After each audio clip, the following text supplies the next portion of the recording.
In the late 1930s and early years of World War II, inside the tall concrete buildings of the Japanese Foreign Ministry in Tokyo, a quiet pride glowed beneath every diplomatic cable typed into the gleaming cipher machine the Japanese proudly called the Type B. To American codebreakers, it would later be known as Purple. To Japanese diplomats, it was a masterpiece of engineering. To German intelligence officers who traveled to Tokyo to examine it, it was an impenetrable wall that no foreign power could ever hope to break. This confidence was not casual. It was the foundation of nearly every secret message Tokyo sent to Berlin.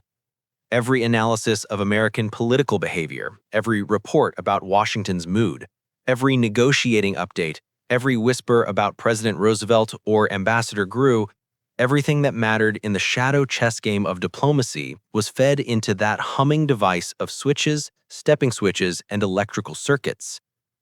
German intelligence, struggling to crack British systems and misreading American political intentions, looked to Japan with almost desperate hope.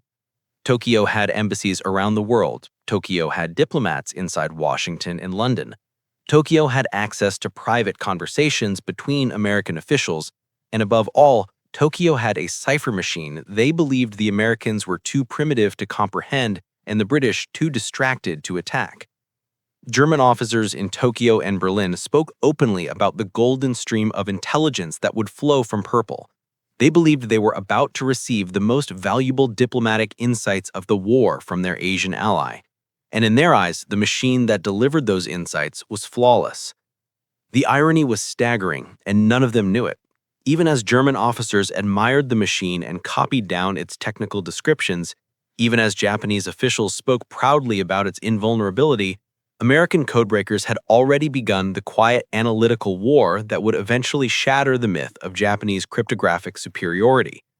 Across the Pacific Ocean in a nondescript building in Washington, D.C., rooms full of American mathematicians, linguists, and engineers were slowly assembling the mental blueprint of the Purple machine without ever having seen it.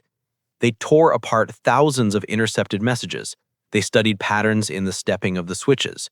They reconstructed the logic of its encipherment. When they finally built an exact mechanical replica using nothing more than telephone relays and brilliance, they unlocked a door that Japan and Germany believed could never be opened. But in 1940 and 1941, neither Berlin nor Tokyo understood the disaster that had already happened. From their perspective, the Purple system was the crown jewel of Axis communication. When Japanese diplomats typed their messages to Berlin, they believed only two nations could read them, Japan and Germany.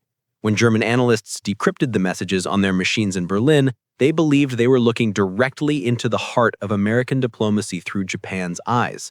No one inside the German Foreign Office imagined that the Americans were reading every Purple message faster than they were. No one suspected that the United States had solved the machine well before Germany received its first Japanese-built version.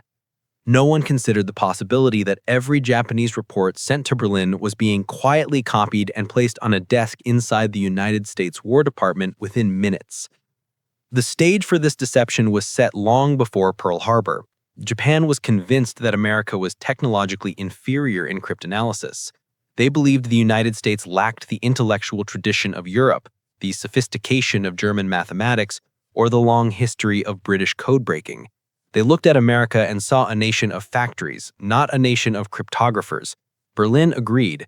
The Germans were confident that their own Enigma machine was safe from Allied attack, and they assumed that the Japanese Type B, which resembled Enigma in purpose, if not in design, enjoyed the same invulnerability. The Axis powers believed they were protected by layers of complexity. They believed the Allies were too slow, too disorganized, or too naive to penetrate their most sensitive secrets. They were wrong on every count. Part 1 of this story unfolds in two parallel worlds. In the first world, painted in the colors of pride and certainty, Japanese officials reassure their German partners that their communications are unbreakable. They send thousands of reports on American military production, American diplomacy, American public opinion, and the ever-shifting relationship between Tokyo and Washington. They are confident, calm, unaware of the storm gathering beneath their feet. In the second world, hidden behind doors marked only by plain numbers, American cryptanalysts armed with pencils, graph paper, and relentless patience are slowly assembling the mental blueprint of the purple machine without ever having seen it. They tore apart thousands of intercepted messages. They studied patterns in the stepping of the switches. They reconstructed the logic of its encipherment. When they finally built an exact mechanical replica using nothing more than telephone relays and brilliance, they unlocked a door that Japan and Germany believed could never be opened. But in 1940 and 1941, neither Berlin nor Tokyo understood the disaster that had already happened. From their perspective, the purple system was the crown jewel of Axis communication. When Japanese diplomats typed their messages to Berlin, they believed only two nations could read them, Japan and Germany. When German analysts decrypted the messages on their machines in Berlin, they believed they were looking directly into the heart of American diplomacy through Japan's eyes. No one inside the German Foreign Office imagined that the Americans were reading every purple message faster than they were. No one suspected that the United States had solved the machine well before Germany received its first Japanese-built version.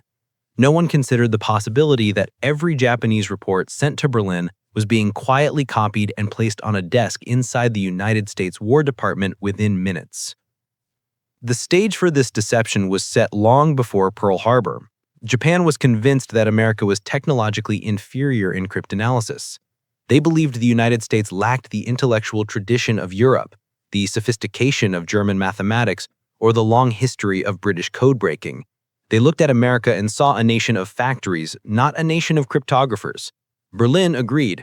The Germans were confident that their own Enigma machine was safe from Allied attack, and they assumed that the Japanese Type B, which resembled Enigma in purpose, if not in design, enjoyed the same invulnerability. The Axis powers believed they were protected by layers of complexity. They believed the Allies were too slow, too disorganized, or too naive to penetrate their most sensitive secrets. They were wrong on every count. Part 1 of this story unfolds in two parallel worlds. In the first world, painted in the colors of pride and certainty, Japanese officials reassure their German partners that their communications are unbreakable. They send thousands of reports on American military production, American diplomacy, American public opinion, and the ever-shifting relationship between Tokyo and Taxi. They are confident, calm, unaware of the storm gathering beneath their feet.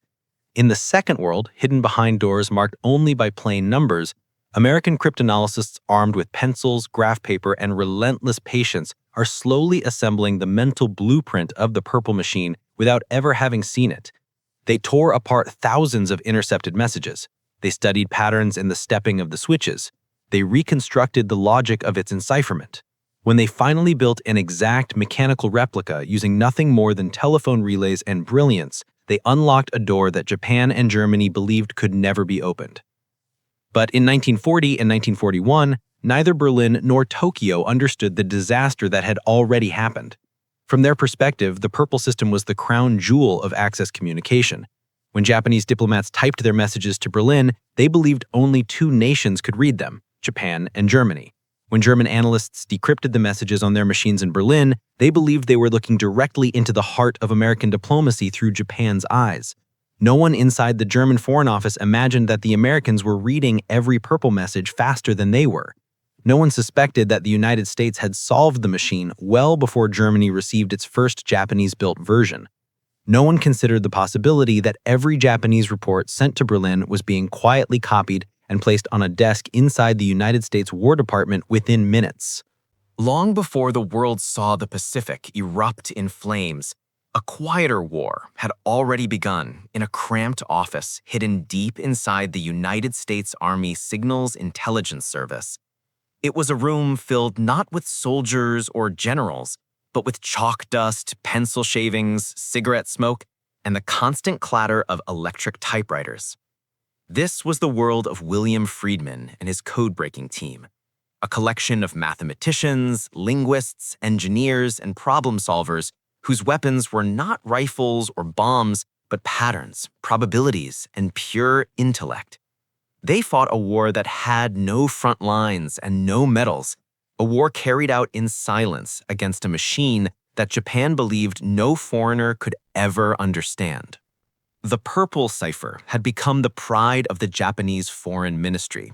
It used stepping switches and electrical pathways inspired by American telephone technology. It produced an encryption so complex that even Japanese cryptographers who worked with it daily could not reverse engineer a message without the machine itself. To the world outside Japan, Purple was a sealed box. But to Friedman's team, it was an irresistible challenge. Every intercepted message was a clue. Every repeating pattern, every statistical anomaly, every shift in character frequency offered a tiny opening into the maze. Friedman himself had spent decades preparing for this moment. He had studied the mathematics of encipherment, developed new analytic techniques, and built the intellectual foundation of modern cryptology. His team respected him with the kind of quiet loyalty that comes from knowing you are in the presence of someone whose brilliance defines the room. Yet even for them, Purple seemed impossible at first. The machine was unlike anything they had ever studied. It had no rotors, no drums, no obvious mechanical analog. It behaved like a logic puzzle that rewrote itself every time you thought you had found the answer. For months, the team worked in long, exhausting shifts. They sorted messages by hand. They mapped out possible switching patterns. They debated every hypothesis. The work was tedious and often maddening. Messages that looked similar would suddenly diverge. Patterns that appeared stable would collapse at the next intercept.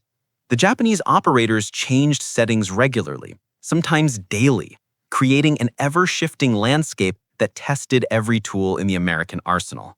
But the SIS codebreakers possessed something the Japanese did not expect. They had patience, they had imagination, and most of all, they had Rowlett, Sinkov, Kullback, and a handful of other minds whose intuition bordered on genius.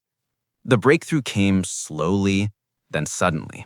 The Americans realized that Purple used 6 telephone stepping switches, each wired differently, to permute groups of letters. By modeling the behavior of these switches mathematically, the team could guess how each message had been transformed. Piece by piece, they reconstructed the internal wiring of a machine they had never seen. They built wooden mock-ups. They tested theories on chalkboards that filled entire walls. They plotted the movement of letters like astronomers tracking the motion of stars. Finally, after nearly 2 years of work, they reached the moment that felt like opening a sealed vault. They had recreated Purple.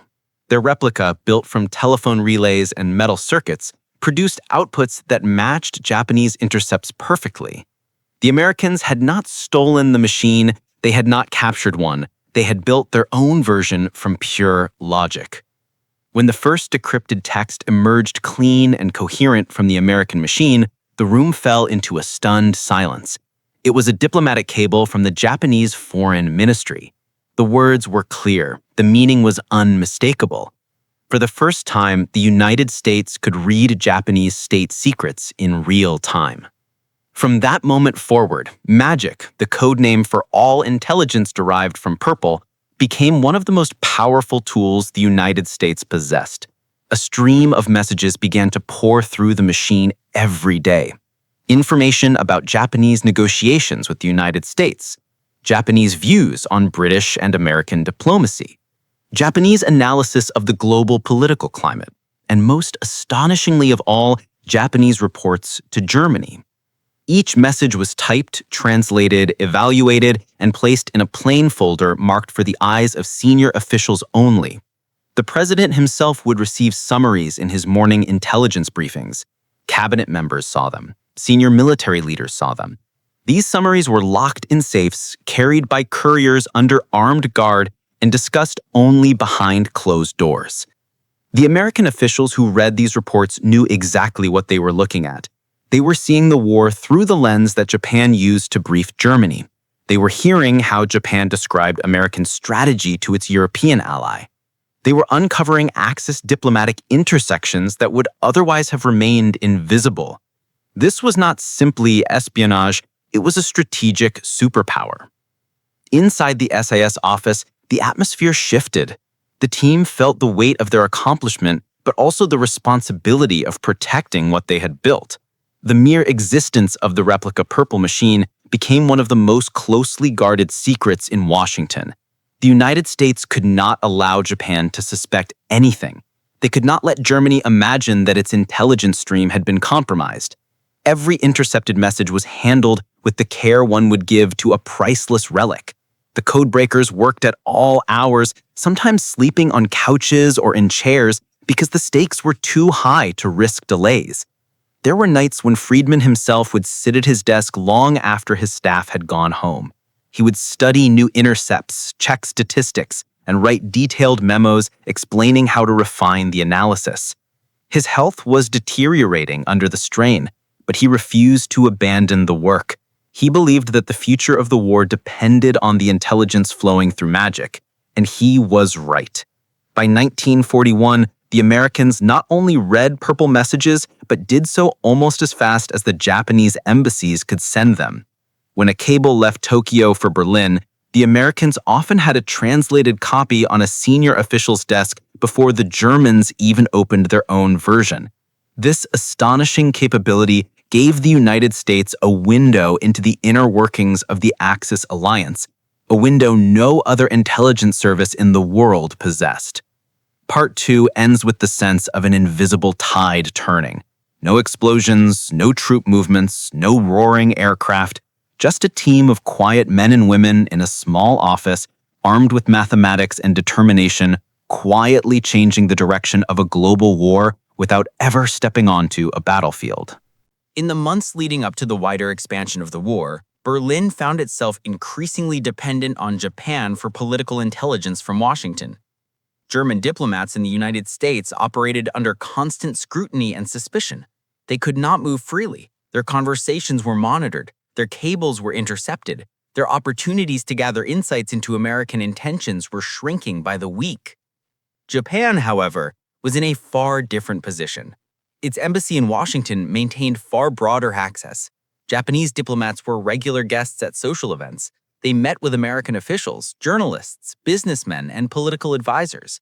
They maintained connections across the capital that the Germans envied. And every scrap of information they collected was encrypted through the Purple Machine and sent directly to Berlin.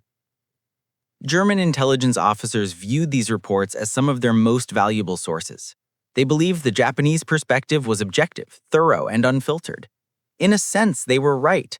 Japanese diplomats worked hard to gather information. They interviewed members of Congress. They tracked editorials in major newspapers. They observed American industrial expansion. They examined public opinion polls. They sent detailed assessments of President Roosevelt's speeches and the expectations of the State Department. To Berlin, this was priceless insight. They trusted Tokyo as an ally whose interests aligned with their own and whose intelligence gathering in the United States was far more effective than anything Germany could achieve. But Germany did not understand the full picture. They saw the Japanese reports as gifts from a loyal partner. They never realized that every time a Japanese diplomat pressed the keys of the purple encoder to send a cable to Berlin, another copy of that same message was already waiting to be reconstructed by American codebreakers. German confidence in the secrecy of this exchange only strengthened as Japan's descriptions grew more detailed.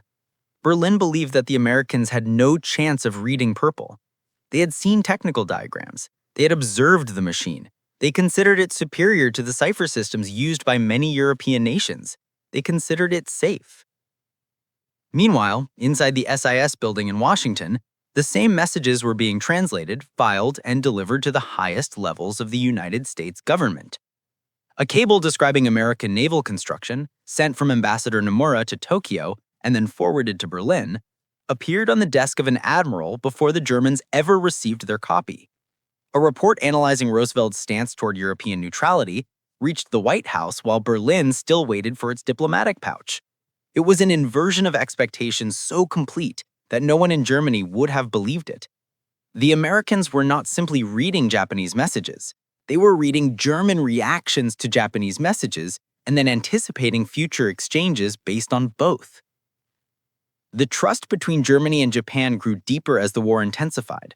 Berlin was convinced that Japan provided honest assessments. When Japan warned Germany about growing American industrial strength, Berlin believed every word. When Japan described American public support for Britain, Germany integrated those findings into its strategic calculations. When Tokyo explained the likely trajectory of American diplomacy if Japan moved toward Southeast Asia, Berlin adjusted its expectations accordingly. Each of these insights was treated as privileged information visible only to the two Axis partners. The reality was almost theatrical in its deception. In Washington, analysts quietly compiled thick binders filled with translated purple intercepts, many of them conversations between Tokyo and Berlin that the Axis believed were safely hidden behind layers of encryption. These American binders were updated daily and grew thicker every week. They were sent to a handful of senior commanders and officials who treated them like holy manuscripts. The Americans understood exactly what Japan was telling Germany. They saw how Germany interpreted those reports. They saw how the Axis alliance communicated internally. No other nation had such a direct view into its enemy's diplomatic relationship. There were moments when the content of the Japanese reports was so revealing that American analysts had to pause and consider the irony. For example, Japanese diplomats in Washington often described their own perceptions of American politics with surprising accuracy. They reported on election forecasts. They reported on congressional resistance to intervention. They described the increasing American commitment to supporting Britain and China. They outlined Roosevelt's strategy to shift public opinion through speeches, radio addresses, and legislative maneuvers. Berlin absorbed this information with gratitude. Washington absorbed the same information with quiet satisfaction. Everything Tokyo told Berlin was something the Americans were reading in real time. Yet, the Germans never questioned the security of the system. They believed that the sophistication of purple placed it beyond the reach of any enemy. Even after their own cryptographers struggled to reverse engineer the machine from the diagrams Japan had provided, they still assumed it was unbreakable. They never imagined that the Americans had solved the cipher without input from Tokyo and without ever seeing the device. This dynamic created a remarkable intelligence loop. Japan gathered information in Washington and sent it to Tokyo. Tokyo enciphered it in purple and forwarded it to Berlin. Germany treated the reports as strategic assets. And then, without either Axis partner knowing it, the Americans read the reports as if they were addressed directly to them. This loop shaped American understanding of Axis intentions at a critical moment. It revealed how Germany viewed American strength. It revealed how Japan perceived American reactions. It revealed the subtle tensions between the two Axis partners. And it gave the United States a consistent, detailed picture of how its enemies interpreted its moves. The psychological dimension of this intelligence advantage cannot be overstated. In Berlin, analysts sat around large wooden tables studying the latest cable from Tokyo, confident that they had secured a rare glimpse into American thinking. They wrote memos based on Japanese assessments. They briefed superiors with renewed confidence in their understanding of Washington. They never suspected that the Americans were already reading their conclusions. In Washington, by contrast, the mood inside the magic distribution circles was one of disciplined alertness. Senior officials knew that their window into Axis diplomacy came with enormous responsibility. They did not act rashly. They did not broadcast their advantage. They quietly integrated the intelligence into policy decisions, defense planning, and diplomatic strategy, always mindful that one mistake could reveal the truth and shut down their access forever. Part 3 ends with the image of two rooms separated by an ocean. In Berlin, German officers lean over a freshly decoded Japanese cable, believing they hold exclusive knowledge. In Washington, American analysts lean over the same cable, translated hours earlier, aware of the enormous imbalance this creates. One side lives in confidence, the other lives in secrecy. And only one of them understands that the secret has already changed the course of the war. As American cryptanalysts continued to pull apart the secrets of the Purple Machine, the intelligence flowing into Washington began to shape the nation's understanding of the war in ways few historians fully appreciate. Magic was not simply a window into Japanese diplomacy. It was a mirror reflecting the hopes, fears, and strategic illusions of both Axis partners. Through these messages, the United States saw how Tokyo interpreted American politics and how Berlin interpreted Tokyo's interpretation. It was like reading an enemy's diary and then reading another enemy's commentary on that diary. This layer upon layer of insight gave the United States an almost unprecedented advantage. One of the earliest shocks came when Japanese diplomats described President Roosevelt's private view of the European conflict. In late 1940 and early 1941, purple messages detailed conversations that Japanese envoys had with American officials and political observers. Tokyo reported to Berlin that Roosevelt believed Germany could still be contained if Britain held out long enough. They reported that Roosevelt had no intention of allowing American industry to slow its expansion. They described the president's confidence that the economic power of the United States could support both Britain and China simultaneously. These messages, once decoded by American cryptanalysts, confirmed to Washington that Japan was giving Germany a remarkably accurate picture of American intentions. But the real power of magic lay not in repetition, but in revelation. On several occasions, Japanese diplomats sent analyses so detailed that American officials reading them felt as though they were looking into a well-polished lens designed to help Germany understand the United States. One such example involved a lengthy Japanese assessment of American aircraft production. Tokyo reported that factories in California and the Midwest were preparing to mass-produce heavy bombers, including the B-17 and the B-24. They noted that American production lines were expanding at a pace beyond what Germany suspected. When this same cable reached Berlin, the Germans used the analysis to refine their expectations of future American military strength. Washington, reading both Japan's report and Germany's internal reaction to it, saw the Axis powers forming a picture of the United States that was far more accurate than American leaders expected. This insight helped shape early American decisions about industrial mobilization. If the Axis already understood how rapidly America was rearming, then the United States had no reason to conceal its pace. Instead, officials could lean into bold production targets, knowing that their enemies already anticipated those moves.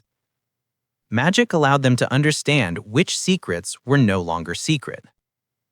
Another moment came when Japanese diplomats described American views on the Soviet Union. Japan informed Berlin that American officials believed the Soviet Red Army could survive a prolonged war if Germany invaded. They ranked Soviet industrial relocation, manpower reserves, and defensive depth with surprising precision. Berlin absorbed this information with interest, still committed to its plans, but the Americans reading the same analysis recognized how deeply Axis partners were sharing evaluations. When Operation Barbarossa began, magic gave Washington a baseline. They already knew what Japan had told Germany about America's expected reaction to a German-Russian conflict. But some revelations were more subtle. At times, Tokyo offered Berlin opinions that revealed Japanese miscalculations rather than American vulnerabilities. In one cable, Japanese diplomats argued that the United States remained divided on whether to aid Britain. They underestimated Roosevelt's political skill and the growing shift in American public sentiment. Magic allowed the United States to see not only what Japan believed, but also how Germany absorbed those beliefs.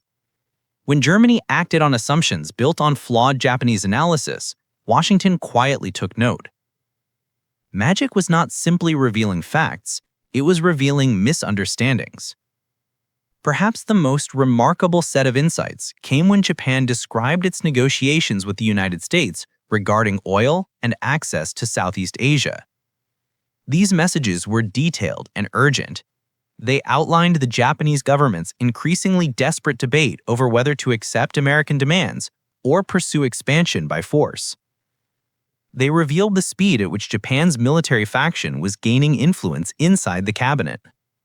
They described the likelihood that Japan would eventually choose war if negotiations failed. Berlin read these reports with strategic interest. They saw a potential ally preparing for confrontation. Washington read them as warnings. They saw a timeline taking shape. They understood that Japanese diplomacy was nearing a breaking point. Magic gave American officials an early understanding of the crisis that would eventually culminate at Pearl Harbor. It provided context that no American diplomat could have obtained through official channels alone. Yet some of the most surprising messages involve Japan's views of Germany itself. In several purple cables, Japanese diplomats privately expressed doubts about Hitler's long-term strategy. They questioned the wisdom of provoking both Britain and the Soviet Union. They worried about the structural weaknesses in Germany's resource base. And yet these same doubts were sent to Berlin as part of a broader analysis. Washington, reading both the original Japanese assessment and the German response, saw the underlying tension in the Axis partnership. They saw cracks that neither Berlin nor Tokyo would admit publicly. These cracks had strategic value.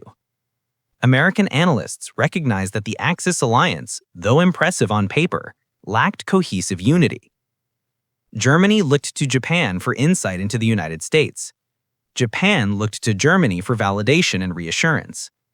Both overestimated the other's capabilities, and both acted on assumptions that were now fully visible to the United States thanks to magic. One message in particular illustrated the almost surreal clarity magic provided. Japanese diplomats reported to Berlin that American naval officers believed Germany was preparing to intensify submarine warfare. Berlin received this cable and adjusted its expectations accordingly. But the Americans, reading the same cable, now knew exactly what Germany believed the United States believed Germany intended to do. This layered insight bordered on the philosophical. It allowed American strategists to construct anticipatory models based on enemy assumptions rather than enemy actions alone.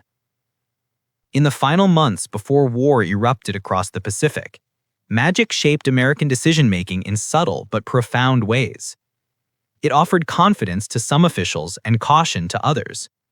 It provided clarity where American diplomacy was clouded and revealed tensions where intelligence had been thin. Above all, it allowed the United States to see the Axis not as an impenetrable alliance, but as a nervous partnership riddled with uncertainty. Part 4 closes with the image of a filing cabinet in a locked room in Washington. Inside are folders of magic intelligence, each containing translations of messages that Tokyo and Berlin both believed were secure. Those words traveled thousands of miles across cables and radio waves. They passed through two capitals of the Axis, and then they ended up in Washington, quietly shaping the American understanding of a war that had not yet fully come. In the autumn of 1945, as the smoke of the Second World War finally cleared and the nations of the defeated Axis tried to understand how everything had collapsed around them, fragments of truth began to surface like wreckage rising from the ocean floor. For years, German intelligence officers had clung to the belief that their setbacks came from overwhelming American industry, British endurance, or simple bad luck. They never imagined that the collapse of their strategic understanding had begun long before the first Allied soldiers stepped onto European soil. They did not know that a quiet betrayal, unintended but devastating, had been running through the heart of the Axis alliance since the earliest days of the war. The revelation began when Allied interrogators and intelligence officers questioned senior German diplomats and intelligence personnel about their wartime communications with Japan. The Germans spoke confidently of their partnership. They described how valuable the Japanese diplomatic reports had been and how deeply they had trusted the Purple Cipher system. Many still believed that the machine, although eventually shared with Germany, had remained unbroken throughout the war. They insisted that no foreign power could have penetrated such a complex device. They were certain that their diplomatic cables from Tokyo had reached Berlin unaltered and unread by any enemy. Then the documents were placed on the table. They were clean, typed translations in English.